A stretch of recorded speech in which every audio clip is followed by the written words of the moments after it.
જય માતાજી મિત્રો, સ્વાગત છે ફરીથી તમારું અમારા નવા વ્લોગ વિડીયોમાં। તો મિત્રો આજે આપણે જઈ રહ્યા છીએ પાટણ 3 દરવાજા સધી માતાના મંદિરે। અને મિત્રો અત્યારે આપણે ઊભા છીએ વદાણી। તો મિત્રો તમે સામે જોઈ શકતા હશો કે વદાણીનું બોર્ડ મારેલું જ છે। અને મિત્રો આપણે હવે મળીએ સધી માતાના મંદિરે, તો વ્લોગ જોવાનું ચાલુ રાખજો। તો જો મિત્રો ફાઇનલી આપણે પહોંચી ગયા છીએ સધી માતાના મંદિરે। અને મિત્રો કહેવામાં આવે છે 3 દરવાજા સધી માતાનું મંદિર। તો મિત્રો તમે જોઈ શકો છો। અને મિત્રો આપણે જોવા જઈએ તો ગુજરાતમાં ફેમસ મંદિર છે સધીમાનું, અને પાટણમાં આવેલું છે મંદિર મિત્રો। તો મિત્રો વ્લોગમાં બન્યા રહેજો, આપણે તમને દર્શન કરાવશું અને મંદિરનો ઇતિહાસ હશે તો ઇતિહાસ જણાવશું।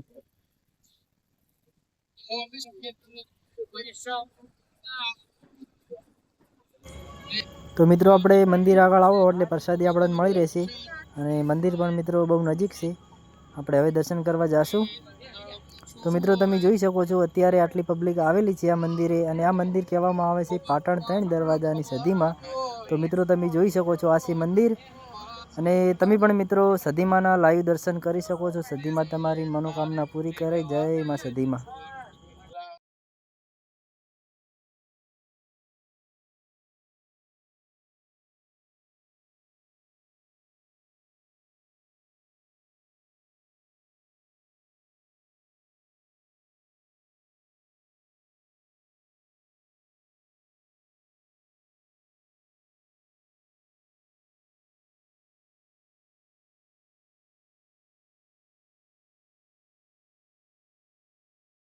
જય સધીમાં। જય સધીમાં। તો આપણે તમારું નામ પેલું જણાવજો। મારું નામ ચિરાગભાઈ છે અને મંદિરમાં અહીંયા પૂજા સેવા કરું છું। અને આપણે આ પાટણમાં સધી માતાનું નામ બહુ ફેમસ છે, અને મંદિર પણ ફેમસ છે। ઘણા બધા શ્રદ્ધાળુ દર્શન કરવા આવે, તો આપણે તમે મંદિરના ઇતિહાસ વિશે થોડું જણાવો એમ। મંદિરનો ઇતિહાસ તો બહુ લાંબો છે। આઈ થિંક 1100-1200 વર્ષ થઈ ગયા છે। કહેવાય છે કે લોકવાયકા પ્રમાણે એવું કહેવાય છે કે રાજા સિદ્ધરાજ હતા અને બહુ શક્તિશાળી, બહુ બળવાન અને બહુ બુદ્ધિશાળી હતા। અને કહેવાય છે કે રાજા સિદ્ધરાજને જયારે ગાદી બેવાનો સમય આવ્યો ત્યારે એની ભાભરી મેણું માર્યું। કે રાજા તમે એટલા શક્તિશાળી છો, બુદ્ધિશાળી છો, તો કે સન પ્રદેશમાં જાઓ અને ત્યાં અનિલ સુમરા કઈ રાજા છે અને એના જોડે નાગોરી ભેંસો છે, તમે નાગોરી ભેંસો લઈ અને પાટણમાં લાવો તો તમને શક્તિશાળી, બુદ્ધિશાળી રાજા માનું। અને કહેવાય છે કે મેણું માતાનું ઘા કહેવાય। બહારનું બોલે તો વાંધો ના આવે, પણ ઘરનો વ્યક્તિ આપણને કોઈ અપશબ્દ બોલી જાય તો આપણને લાગી આવે ને। તો એ ભાભીએ મેણું માર્યું હતું કે જાઓ રાજા તમે લઈ જાઓ। તો પછી રાજા એના અલગ અલગ સેનાપતિઓ મૂકે છે, પણ એ સેનાપતિઓ પાછા આવી જાય છે સન પ્રદેશમાંથી, કેમ કે ત્યાં સધીમાની ચોકી ચાલતી હતી। અમીર સુમરો ત્યાં એમની પૂજા સેવા કરતા હતા, અને અમીર સુમરા ત્યાંના ભુવાજી હતા। એવું કહેવાય છે કે અમીર સુમરા ત્યાંના ભુવાજી હતા, અને સધીમાની ત્યાં ચમત્કારો બહુ હતા, અને ત્યાં એમની ચોકી ચાલતી હતી, તેથી કોઈ કહી શકતું નતું। રાજા સીધા સ્વયં ગયા હતા તો પણ પાછા આવ્યા હતા। કહેવાય છે કે ભમરા છોડ્યા હતા। ખાપરો ઝવેરી કહેવાય છે, જે મા કાળકામાના ઉપાસક કહેવાય છે, એ પણ પાછા આવ્યા હતા। ત્યારે કહેવાય છે કે વઢિયાર પરાગણાની મા ખોડિયાલને પ્રસન્ન કરી, વરાણા ખોડિયાલ મને પ્રસન્ન કરી અને કીધું હતું કે મા મારા ભાભીએ મને મેણું માર્યું છે, અને જો સન પ્રદેશમાંથી મને પૈસો નહીં મળે તો કે હું તારા ધામે મારો પ્રાણ ત્યાગ કરી નાખીશ। ત્યારે માં ખોડિયાલમાં પ્રસન્ન થાય છે અને કહે છે કે રાજા આવું બધું કરવાની તમારી જરૂર નથી, હું જાઉં। તો માં ખોડિયાલ જાય છે સન પ્રદેશમાં અને સધીમાને મનાવે છે અને વચને બોધાય છે કે જો સાંભળ કે બુન, બેસો એક શરત ઉપર આલો, તમારો રાજા રાજી બેસી જાય બેસો પરત પાછી આપવી પડશે તમારે। તો ખોડેલ માં કે ભલે। પછી ખોડેલમાં પરત રાજા પાસે જાય છે અને કહે છે કે રાજન તમે રનમાં જાઓ અને બેસો લઈ જાઓ, અને પણ શરત મૂકી છે કે તમે જેવી ગાદીએ બેહો ને પછી એની ભેંસો પાછી આપી દે, બરોબર? તો તે ભલે માં, તે રાજા સીધા હાથ જોડીને આગળ વયા જાય છે, સનમાં જાય છે, ત્યાંથી ભેંસો લાવે છે। કહેવાય છે કે અમીર સુમરાજી પૂછ પાડવા ગયેલા હતા અને ત્યાં હાજર કોઈ હતું નહીં, અને રાજા સિદ્ધાર્થ ભેંસો લઈને પાટણમાં આવે છે અને પાટણમાં ગાદી બેહે છે, બરોબર? પછી અમીર સુમરાજી જયારે ભૂસ પાડીને આવે છે તેમના વાડામાં ભેંસો જોવા મળી નહીં.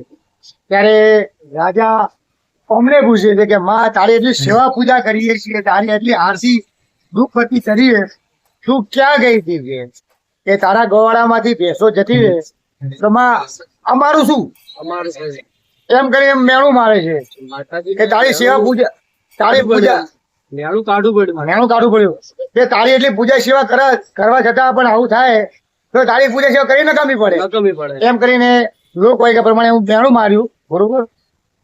તો કે રાજા તું ચિંતા ના કરીશ, આ તું ભલે મેણું મારે પણ મને રામના ઘરનો તાવ આવ્યો હતો, પણ તું ચિંતા ના કરીશ, હું તારી ભેંસો લઈ આવું છું.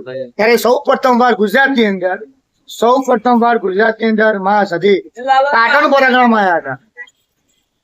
અને અહીંયા પાટણ પીરોનું કહેવાય છે. 52,000 ઓલિયા પીરોની ચોકી ચાલતી અને પાટણ પીરોથી ઓળખાય છે. ત્યારે પીરોની ચોકી ચાલતી હતી. ત્યારે એમાં સધી પાટણ આવ્યા હતા ત્યારે પીરોએ રસ્તો રોક્યો હતો. બરોબર. પીરો રસ્તો ચૂક્યો હતો અને કીધું હતું કે ભાઈ મને અંદર જવા દો, તમારા પાટણની અંદર તમારા રાજા અમારી ભેંસો લઈને આવ્યા છે, ભેંસો લેવા આવ્યા. બરોબર. તો કે ના જવા દો, કે તારો પુરાવો હોય ત્યારે કહેવાય છે કે વાળ કરતા પણ પટલો દોરો કહેવાય. ત્યાં કુએ વાંધો હતો કે માં તું સંગમાંથી આવી છે તો અને આપણે તો દોરો પડતો આવે, બાકી ચારે બાજુ મારે પીરોની ચોકી છે, તમને ના જવા મળે. તો મારે સતી કીધું હતું કે મારે એક ઝૂલે પાટણના તારા બધા દરવાજા અને સીધી રાણકીવામાં ના જાવ તો મારું નામ કે સધી નથી. એમ કરી અને માં ઝૂલ્યા અને આપણે તમે સોનીનો ડુઓ છો ને એના પાસે રાણકી વાવ છે અને એ વાવની અંદર કૂવો છે. સૌ પ્રથમ કૂવામાં ઉતર્યા હતા. બરોબર. અને પછી રાતે સપનામાં સિદ્ધરાજ રાજાને મળ્યા કે રાજા તમે તમારું વચન ભૂલ્યા છો, મારી હું ભેંસો લેવા આવી છું. તો દાસી બધી ધૂળતી હતી ને રાજાને થઈ ગયું કે આ દેવી શક્તિ બહુ અઘરી છે, હમણાં આપવા દો. તો એમની ભેંસો બે લઈ જાઓ, વાંધો નહીં માતાજી. તો એમ કહેવાય છે હુનૈયો પાડો.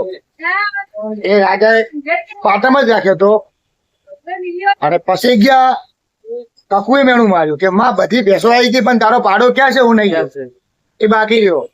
એમ કઈ પાછું મેળું મારે તો કે કપુ બેટા ચિંતા ના કરે કે હું હિંગળા ચાચાના મેળે જઉં છું અને તારો પાડો લઈને આવું છું. અરે લોકવાયકા પ્રમાણે કહેવાય છે કે આ પાટણના દરવાજા છે. પેલો ગેટ વચ્ચેનો કે અહીંયા પીરોની ચોકી ચાલતી હતી અને માં આ ઘી પોતા આવ્યા હતા તો દરવાજા કહેવાય છે. અને એ દરવાજો તોડી માં સુધી પાટામાં પરસ કર્યા હતા અને ત્યારે રાજા સિદ્ધરાજ કગરી પડ્યા હતા. આ જ દરવાજો. આનો એ જ દરવાજો છે, આનો આ જ દરવાજો, અહીંયા જગ્યા છે. બરોબર. પણ સમય 1200-150 વર્ષ થઈ ગયા એટલે સમય અપડેટ થતું જાય, બદલાવવાનું થતું જાય છે. બરોબર. પછી રાજા સિદ્ધરાજ કગરી પડ્યા કે માં મારી ભૂલ તું થાય માફ કર, પણ તું પાટણમાં બેસ, એ તને મારે બેહાડવી છે, તને ત્યાં આપે છે શું, તને લોઢાના ચણા આલે છે અને કોઈ ટાઈમ નમાજ આલે, તું પાટણમાં બે અને મોખણ ઘી સુખડી અને પોખાણું તને વિરુદ્ધ રહીશ. તો કે ઠીક છે કે હું આ દઈને આવું મારી બેહો પછી તારો સપના ની વાતો કરું કે ભલે માં ત્યારે જાય છે અને કહે છે. પછી રિટર્ન પાટણમાં આવે છે અને સપને ઉતરે છે. તો કે રાજા જાગે છે કે ઊંઘે છે કે જાગું છું, તો કે હું હમીને સધી આવી છું પાટણમાં બેહવા. તો કે ભલે માં. ત્યારે સૌ પ્રથમ વાર નિવેદ 3200 ધૂપનું થયું હતું. સૌ પ્રથમ વાર અહીંયા ધૂપ 3200 ધૂપનું થયું હતું અને નિવેદમાં કમોદિયા ચોખા સુખડી થઈ હતી. બરોબર. આ રીતે ઇતિહાસ છે જય સદીમાં. આપણે હવે સતી માતાના દર્શન કરી લીધા છે અને મટીનો જે ઇતિહાસ હતો આપણે ઇતિહાસ પણ જાણી લીધો છે. તો મિત્રો હવે આપણે મળીએ ઘરે જઈને, તો વ્લોગમાં બને રહેજો. તો જો મિત્રો ફાઇનલી આપણે હવે આયા હો ઘરે અને વાગ્યા છે 7 અને હવે આપણે પહોંચ્યા હો ઘરે. તો ઘરે આયા હો તો આમાં તો ખાવા રોધવાનું ચાલુ છે. શું બનાવ્યું? ભીંડાની સબ્જી અને સેવનો શીરો. સેવનો શીરો ને ભીંડીની સબ્જી. તો મિત્રો આપણા ઘરે બનાવ્યું છે ભેડાની સબ્જી અને શીરાઓ બનાવ્યો છે સેવોનો. તો જુઓ બતાડશે આપણે. આ શીરો બનાવ્યો. મોઢામાં પાણી આવી રહ્યું. અને ભીંડાની સબ્જી. સુગંધ મસ્ત આવે.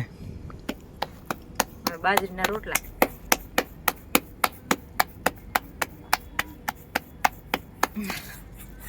કિસ્મત ઓયા આમાં ખાઈ જા. કિસ્મત તો વાટકો લઈને બેઠા હોય શીરો ખાવા હારું. હા વાટકો લઈને ઉભા શીરો ખાવા હારું. આ બેહી જા. ભૂખ લાગી ને. માથામાં શું લગાડ્યું? ફૂલ હા ફૂલ ઓરિજિનલ છે? ચમ લગાડે? કાળી મસ્ત લાગે એટલે. અને લગાડે કોણ? તાર હારું હું શું લાવ્યો ખબર તને? શું લાવ્યો? નિકા હે ચોકલેટ ચોકલેટ જ લાવ્યો. હા ચૂકલી હો. લ તારે ચેવી હે? નસ્તા જય માતાજી કી. જય માતાજી. અમારા વિડીયો જોવાનું ચાલુ રાખજો. મારો વિડીયો ચાલુ રાખજો જોવાનું. જોવાનું. જય માતાજી. જય માતાજી. તારા હારું શું લાવ્યો ખબર? શું લાયા? હે શું લાયા? પાટણ ગયા હતા, શું લાવ્યા છે વિચારજો. હવે લાયું તો કઈ દેખાતું જ નહીં. શું લાયું છે? કશું કોઈ લાવ્યું નહીં. હે કોઈ લાવ્યું નહીં. નકે શું લાવો તમે? કોઈ ના લાવો. ચોકલેટ લાવી. મસ્ત ચોકલેટ. ચોકલેટ લાવી. કિસ્મત ખાય તું ના ખાય? ખાન ચમ ના ખા. બાજરીના રોટલા. તો બાજરીના જો રોટલા. મિત્રો આપણે દેશી ચૂલો બનાવ્યો છે ડબ્બાનો, અને દેશી ચૂલો બનાવ્યો છે ઓણીએ. મહેનત કરી બહુ અને ચૂલો બનાવ્યો છે. તો જો આ રીતે મસ્ત છે. અને બાજરીના રોટલા પણ બને. જે પણ મિત્રો બનાવવું હોય એ બને આપણે આ ચૂલા પર. અને આ સાઈડમાં જુઓ બે બુનો જાય. જય માતાજી. પાઈ પાઈ હમણાં પાયલ પડી ક્યાં ખાય ના દો. ચમ હાતાડી પર હાતાડી ના જજો. કાકી આયા છે એક મોઢું શાક લેવા. શું હાલે? રાકે થોડુંક શાક હાલો. શાક કેવાય કે સબ્જી? ભૂખ લાગી તો લાવ. લાવ કે લાવ. વાહ વ્લોગ ચાલુ હે. ચોરે લે. નાખવાનો YouTube માં. હા પણ ભૂખ લાગી હોય શું કરો? એ જય માતાજી. જય માતાજી. જય માતાજી. જય માતાજી. જય માતાજી. જય માતાજી. લેવે આલે છે નામ તો કે જય માતાજી. પીંડાની સબ્જી. હા થાલ છે. થોડું બનાવી માર પણ ખાવું. ઓર મમ્મી એ ભાભી બનાવી દે ખાવું. એ મુસાલે બે હાલો. શીરો આલી. જય માતાજી. શીરો શું ખાવું હે? શીરો હે શીરો. જય માતાજી. શું ખાય? શીરો બતાડજી. શેનો બનાવ્યો? કેવાનો મસ્ત ને? આ બધું ખાઈ લઈએ. તો મિત્રો આપણે વ્લોગને આટલે એન્ડ આપીએ છીએ. અને આજનો વ્લોગ મિત્રો તમને કેવો લાગે કોમેન્ટમાં જરૂરથી જણાવજો. અને મિત્રો આપણે મળીએ નવા વ્લોગમાં. તો મિત્રો આપણી ચેનલનું નામ છે વીકે ઓફિશિયલ ડીસા. તો ચેનલને સબસ્ક્રાઈબર કરતા જાજો. અને ત્યાં સુધી બધાને જય માતાજી.